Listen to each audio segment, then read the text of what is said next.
Hello everybody, Lurgs here, welcome to my channel, and today it's how to reset the network settings on your iPhone. Maybe you're having problems connecting to Wi-Fi's even though you definitely know you've got the correct password. If you are, it's definitely worth trying a few steps first, and there's a link above now about how to do that, and that may solve your issue. On your iPhone, go into Settings, scroll down and select General.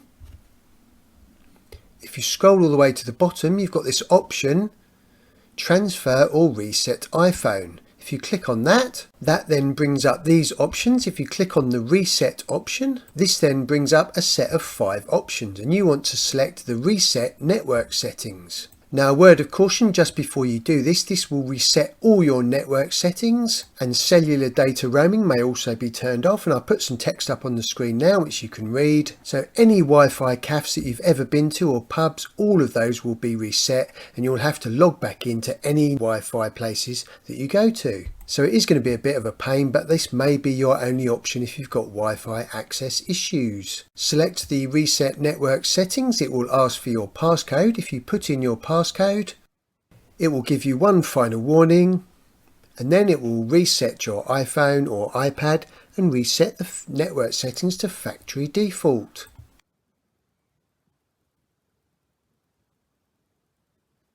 And Daisy here has not got a care in the world about what is going on or what videos I'm making. All she cares about is biscuits.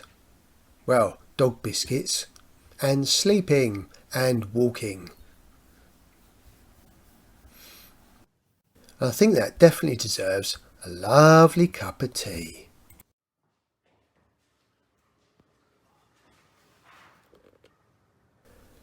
There's a video at the top about how to share a contact from your iPhone to somebody else's iPhone. I hope that was useful to you and your iPhone is now working properly.